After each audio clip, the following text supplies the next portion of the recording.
nhớ trong ấy chỗ phụ yêu sốt là cái thầu yếu tăng su nó của yếu lưu chí cho các bộ yang tê yang tao cho bé sốt cột lại tao sai ấy cháu không cái của sĩ cái lưu chí nó chỉ nên muốn bỏ lên nó của sĩ khá là dùng ginger tao cá là dùng lemongrass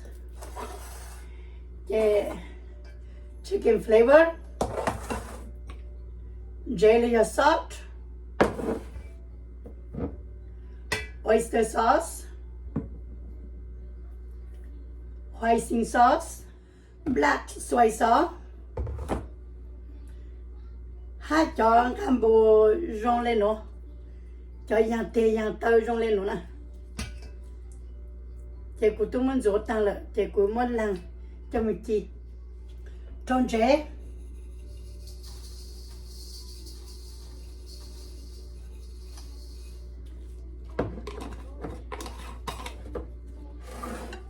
Chicken flavor,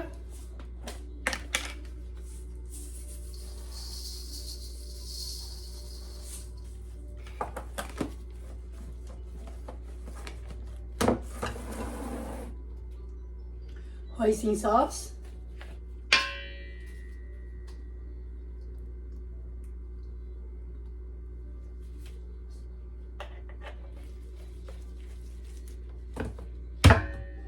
oyster sauce,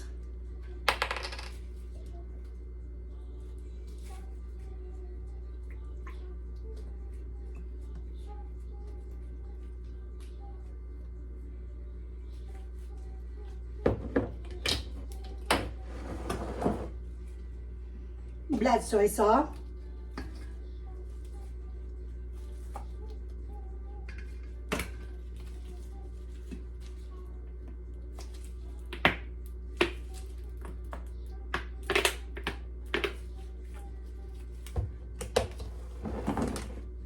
chỉ muốn được lưu ý kia.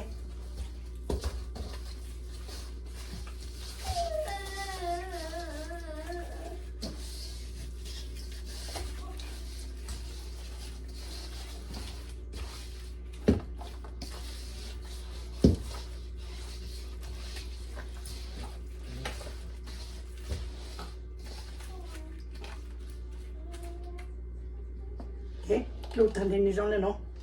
Chỉ muốn lúc là câu lên nó cho được chi.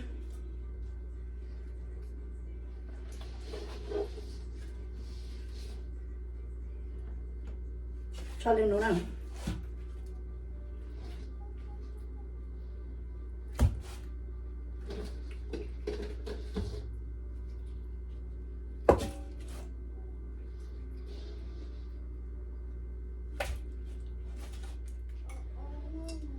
Chỉ muốn tao cá là dùng lemongrass,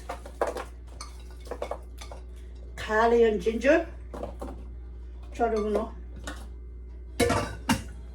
Chỉ mất lê đâu nè, mất lê cho.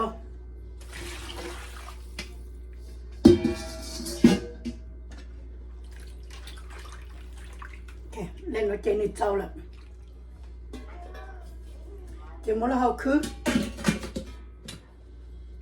Mới chỉ cho các chú chỉ cho khỏi bake bộ chích cho degree lấy cửa Hmong chỉ nó cho các chú lên nó chỉ lấy Hmong nữa rồi nó giờ của cho anh chị bốn bữa cứ của chị cho lúc nào xuống nó chị của tôi chị sát na chị thằng này sát na chị rong lên nó nữa rồi nó giờ cho anh chị bốn bữa cứ nó của chị cho lù nó sụt cho nó của tôi chỉ ta tăng lên nó là trong sao mới sụt là cho cứ mới chẳng lù sai của chị chị bốn bố nó ha mới nhà ha nó chỉ cho mình chỉ cho mới chỉ tuần hình tên mình tụi mình nhiều tuần rồi mới nó ha bạn là like share subscribe bút đồ của ha bây mà xin chích lo cho được video nhớ rồi mới sụt là xin chích lo